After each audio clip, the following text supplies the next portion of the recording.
The views and opinions of this program are those of the hosts, guests, and callers. There is substantial risk of loss in trading futures and options, which you should carefully consider prior to trading. Make sure to subscribe to the Market Talk YouTube channel. You can watch our latest interviews with top market analysts in the country, find bonus content, and much more. It's easy. Just go to youtube.com/@MarketTalkAg and hit the subscribe button. Or you can search for Market Talk Ag on YouTube. Well, as we wrapped up the week of trade on Friday, I guess kind of ended okay. Maybe a dud, but kind of quiet as we finish things off after more bearish news we got from USDA earlier in the week on Thursday. Just not much to take home to the weekend, but we're going to try and dissect how this trade has traded here this past week. Joining us for market analysis, Christy Vanon Sheeseth with Vanon & Company. Christy, great to have you back on the show here today. Hope you're doing well. Thank you. Yeah, same to you.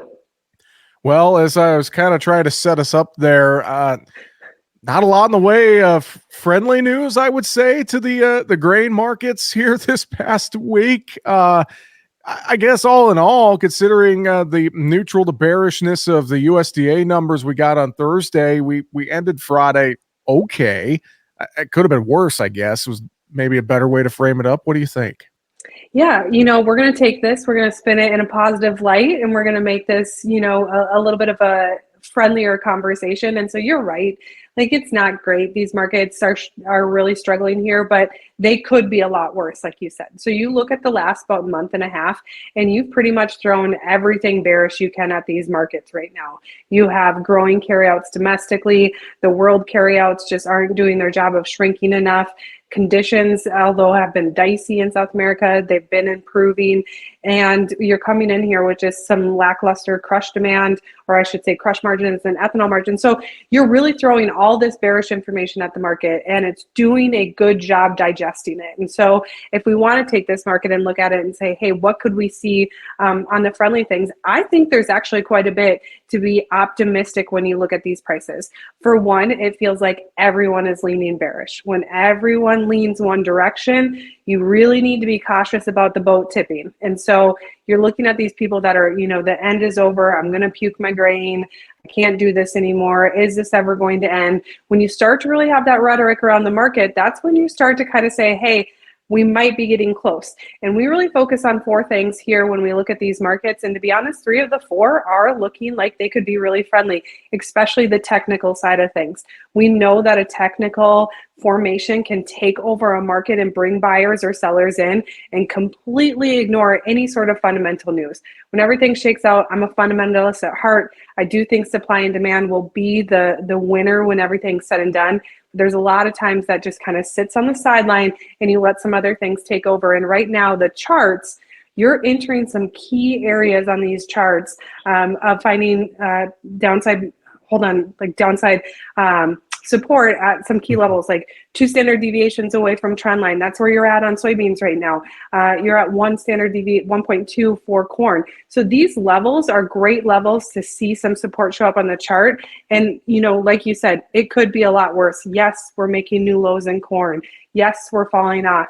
But we really are leaving some tails on the bottom where we find those buyers come in by the end of the day. Talk to me chart-wise on corn first. I've heard some people throw around a 425 target to me here on March corn. We've obviously been setting new lows here this past week. Is 425 a good target for you, do you think, on front month corn right now, Christy? Yeah, that's exactly what we're looking at, 424, but 424, 425, a horse apiece, right? And so that's a level that, to be honest, if we do get there, which it's not far away, right, where we settled today. So if we do get there, that's probably a level that as a company, we're going to start saying, hey, let's get some courage calls to sell into. Let's look at some reownership. Let's lift and roll down some puts. Also for consideration, for those of you that have those short-term puts on, if we get to 424, take opportunity to roll out and get yourself some time with this carry in the market that's there as well. So you can look at those strategies, but that is the level we're really looking at, to be honest. Out of all the charts, when I look at them, the front month corn is probably the one that's not the greatest to me. Not that it looks bad, but if you look at like a deferred contract, like a D's 24 chart, that's a really good looking chart to me. And I think we're trying to do a good job of finding some sort of support around this 468 to 470 level. We did eventually make new contract lows this week. It kind of stalled out for a while, but we're right at that big support line that I do think is hopefully going to give that support to the market. And really, when you look at corn, I mean, how much more bearish information can you get? You've really thrown an absolute ton at it right now. You've thrown a lot at this corn market. USDA, I know, cut some use for feed and food and industrial use on the WASDE for February. You mentioned, D's 24, kind of that 468 level. D's 25, even 480. I mean, I don't know how far out you're getting on this corn side here, Christy, and getting aggressive, but you look at some of those target levels, to your point, they seem pretty good at some of those levels here still. Yeah, I think if there's one thing I could beat us up about is the fact that we didn't make an actual recommendation, but we pounded people with letting them know, hey, D's 25 is still $5. If you're one of those people that doesn't mind marketing a couple of years in advance, we'd like to see some marketing done there. And we did have guys do it. We just didn't officially add it to our page. And you know what? That's sometimes the name of the game. But, we're doing a good job holding this 480, like you said. The carry is still into this market. And it's really nice to see. And we have to remember that if we're going to have these big crops, look at what the carry did from D's to July this year, over 40-cent carry.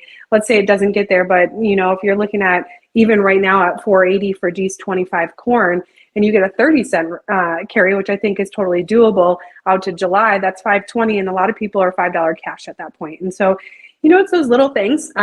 One thing I had mentioned, this is a busy stretch for meetings, and what I said is that we really have to go back a few years and start to use a lot of those tools out of our toolbox that we haven't had to use for a while. Things have been easy the last 3 years that you've been able to make these decisions, and maybe they weren't the top. Maybe they were 60 cents, 80 cents off the top, but they were still good sales. They were very profitable. They were keeping you alive. And now we're coming back into this situation where we need to use those tools out of the toolbox a little bit more frequently to make sure we're kind of preserving that bottom end of the line. And that's one of the things you can look at D's 25 and say, hey, if I'm going to panic sell, let's capture the carry and panic sell out there. Let's talk soybeans a little bit here, and you can give me a good chart fundamental perspective, but I want to set it up like this to you. I feel like that the trade action to end up the week is kind of getting this feeling that this Brazil soy crop is going to be somewhere between CONAB and USDA. USDA only cut 1 million metric tons in their February report, whereas CONAB gave us a sub 150 number. And I feel like that the sentiment of the trade is that, okay, we're going to be somewhere between the two. So your thoughts on that perspective here at soybeans and what the charts are telling you right now, Christy? Yeah, I definitely agree with what you're saying is that the market has gotten comfortable in there. And USDA, not only did they not cut it very much, but they made some bold stances here on exports. So they cut exports 35 million bushel out of this report. And to be honest, we're running ahead of pace, our 5-year pace for booking export sales. We're right on pace for shipping our soybeans. And to be honest, our export number that we have right now is now below one of our trade war years. So you're looking at it and you're saying, hey, I don't know if you really should have got that aggressive, especially when there hasn't actually been too many signals. We're really ahead of pace when it comes, or I should say we are ahead of pace when you come to the export sales. So I feel like they have just really, USDA in general has put all of it in on saying, we don't think Brazil is going to be that much lower. We think that Brazil is going to control the export market, and we really feel like we're not going to have a part of it. And so just like corn, you're throwing a lot at this bean market right now. Over 300 million bushel carryout, that's a big carryout for us domestically. And so, we had the 800s, the 500s, the 800s, 900s during trade war. But, normally we really don't want to see ourselves in these 300s. And so the market is trying to digest that. I thought yesterday was a really great close for the soybean market. I said, this is it. I'm feeling pretty good about it. But it seems like today, Friday, people had different thoughts. And we're just chopping here and we're not really getting anywhere. We need to get through that $12 with some force. And it seems like we can't just do that right now. What about Nove 24 or looking any farther out there on soybeans? Anything stand out to you in some of those contracts right now?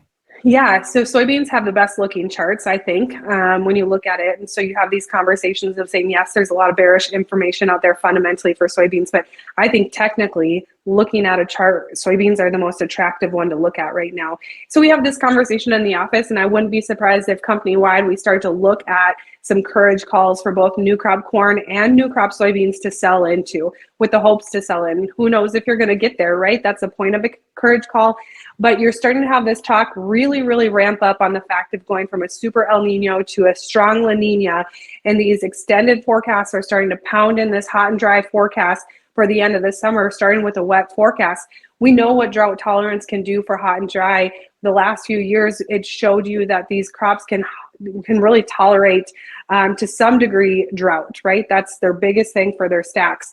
My concern would be if you start off with a wet spring and have shallow root systems for corn. I'm afraid of that. So if we start wet, finish hot and dry, that's not going to be good for this crop. And so I think you're starting to have these people look at this forecast, and I'm just afraid we'll get to a point where we want to do marketing and people are going to see these hot and dry forecasts and not want to participate in those good marketing decisions that they should be looking at. And so that's where we started this conversation of really ramping up and saying, sometime in the near future, probably by the end of next week, we want to be looking at some courage calls, possibly waiting to get through the outlook forum from USDA.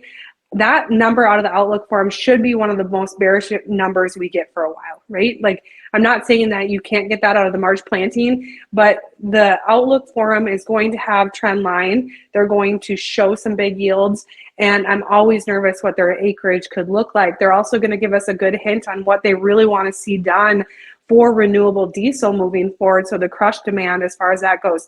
So I think if we could get past that, which is midweek, next week, we'll probably be looking at some of those. Hopefully, if we're holding, we need to hold those levels, I should say, on the chart, which is kind of right where we're at for these markets. Talk to me about the wheat markets, Christy. In terms of, you bring up carry in the markets. I feel like if I'm looking at things right, we've lost some carry in, say, spring wheat here in the last few days. I know that feels like all three classes have kind of been following world values and European prices here quite a bit as of late. I mean, your thoughts on what's going on across the wheat complex as a whole right now? Yeah, we have lost a lot of that carry in the market. Not only have we lost the carry in the market for spring wheat, you're starting to see some really decent basis improvements for that front. So you're not only having your front month kind of stabilize itself against the rest of the markets, you're also having that basis level to kind of be that attractive point of saying, hey, let's sell some wheat here. This is not a good price, but if you have a really great opportunity basis wise for wheat and the market's flat, it makes it easier to own out a little bit further. So I think that's the biggest thing to look at wheat right now is in those flat markets, it gives you the opportunity to have your foot in the door a little bit longer, where, when you're looking at the corn market, to get those calls out to July, you are buying into a pretty substantial carry. So it's a little bit of a different situation. So I think that's the signal on the wall right now for wheat. I think wheat also needs to be holding this $6 level for Chicago wheat, $7 for Minneapolis wheat, and it's not doing the best job of that right now. So we need to see that kind of come together. One stark difference for me between corn and beans with wheat is that managed money is almost near record short holdings for corn and beans, where they've lifted some of their short holdings for wheat, and we don't have a ton to show from it, which is really disappointing to see. So I'm a little bit disappointed when it comes to wheat, but to be honest, it's kind of been the name of the game here for a while when it comes to wheat, but you do have those opportunities. So I think that's the biggest thing I want to harp on right now is the emotional sentiment to marketing can sometimes get a little bit tricky, and it can really weigh on an individual. But if you look, there are always opportunities out there some way, somehow, and we don't like the wheat price, but there's an opportunity right now between basis and a flat market to get yourself out there a little bit longer for ownership. You mentioned the cash markets basis there in wheat. I don't want to backtrack too much, but some thoughts from you on the cash side for corn beans right now. I mean, what are you seeing regionally? You're in central Minnesota. I mean, what are you seeing across parts of the Northern Plains right now? Is basis still holding up, or what are we looking at? Yeah, so when you look at corn, the basis is improving. I think the lack of selling, there has definitely been conversations, I think, that we've heard from buyers saying that they really want to take advantage of this cheap corn and that they want to get aggressive between now and May, and then they might not be bidding much. And so I think this push in basis, I'm concerned that if we get this push in basis that we've seen, and let's say next week corn rallies 20 cents, I really do feel like you could see basis widen 10 to 15 cents of that 20-cent rally, that your net price isn't getting any different. So it's so important to be focusing not just on cash price, but futures and basis separately, right? They come together, obviously, but to treat them as separate entities altogether, because there are some opportunities out there right now for the corn market when it comes to basis, and I'm just concerned about them. When it looks at soybean basis has not been favorable here lately. We've seen it slip over the last month or so. Crush margins have deteriorated to a degree, and then it just seems like our, what USA is hinting at, our demand off the PNW is so important for us. It's not there right now, and so the elevators have really widened out that bid, lack of desire to get on a train. They can't get that demand out there right now, which is problem. So really, when you look at beans, double whammy there. Not only are you losing price incentive for futures market, you're also winding a basis where the corn cash price has not really, for some areas, changed all that much because the basis has been improving. Let's talk livestock a little bit. Cattle trade, I feel like there's been some more optimism for our rancher friends out there on the cattle side here as of late. Your thoughts overall, what you're seeing between fats and feeders right now, Christy? Yeah, so grain market guys, they're in the dumps right now. Have those conversations with those meat guys. It was brutal this fall to see what this market did, and a lot of that was managed money driven. Managed money was aggressive sellers this fall of meats, and so I think you saw that, and then you had unfriendly cattle on feed, and it just catapulted this market. And now we've made great comebacks. Even deferred contracts like August feeder cattle, 2 standard deviations away from trend line to the top side. It's hard to get a lot of activity above or below those levels when you look at it away from trend line. And so you're looking at these markets, and both live cattle and feeder cattle really are showing breakout characteristics on the chart, but we broke out and then we've really consolidated here and really haven't had anything to show for it. So we're not falling off, but we've reached a point where the market's like, give me some more information, feed the bull to get this market going. And, it sounds like cash trade was pretty light this week. So maybe next week we can see something. It does sound like there's some rumors of like some high basis levels out to summer contracts, that there's some holds out there. So I think the rhetoric is back to that friendly atmosphere on the cattle charts. But if you don't have any marketing done for cattle, you need to look at a chart and see how far it's came. Also, LRP products, right? Talk to your crop insurance guys. Those are subsidized puts essentially, and those can give you some. And not only that, if you're in a cash flow crunch right now, you're paying those on when you deliver your cattle. And so it's on that upfront cost as if you were buying that in an option account with a broker. And so I think those are really unique tools that you could be looking at right now, and just putting that, like a base floor underneath it, especially for those deferred contracts, just because they've rallied back so hard. Great thoughts, though. I'm with you on that. And real quick, too, on the hog side, I feel like just in general with this hog market, it's found some footing. We had a really good weekly export sales number. China was the top buyer, maybe confirming that China is stepping back in to buy some U.S. pork here. So I feel like for the most part, this hog market is kind of finding its way, so to speak. Christy, is that a good way to put it? Yeah, I think so too. And I think it's kind of saying, hey, if cattle are going to go, don't leave me back here, right? Like, I'm a cheaper alternative. Let me run. And I think that's what you're seeing to a degree. And you're also, for the fact that, like you said, China stepped back in. So let's talk about 2 to 4 weeks ago when China said our hog weights are way too high. We need to cut back on soy meal ration and our food consumption. We need to really just make sure that we're not flooding this market with too much pork because price is deteriorating. And then all of a sudden they're back in our market. And so that kind of shows you, how much demand do they really want? And I think sometimes they can manipulate the market, and you see that. And I think this is a classic example of it, is that you had reached a point where you're like, oh man, we're not going to have China around because they have too much. And then all of a sudden they show up. So I think that's a positive. I think that's what people have been waiting for hogs, is to see China finally step back in. And hopefully we can get confirmation on week 2 to see them really back into the game for good. Christy, final thoughts, final word from you here as we wrapped up the week in the trade here. What do you want folks to remember? Yeah, I think the biggest thing is if you're looking at marketing, right, it's a roller coaster, and just try not to get too far swayed one direction, too bullish, too bearish, because when everyone leans, it makes some really difficult decisions. And I think when you look at it, there is opportunity out there. So if you're saying, hey, I don't like this price, especially for the corn market, take the good basis, cash it out, have the cash in hand, interest rates are high, and come in here and look for a deferred call that they are very cheap. And that's, once again, that may sound like a broker, but I just think, people get so wrapped up in the emotions of marketing. It's very difficult sometimes just to know that this is a long year. We got a lot ahead of us. And when everyone leans one direction, just don't tip that boat.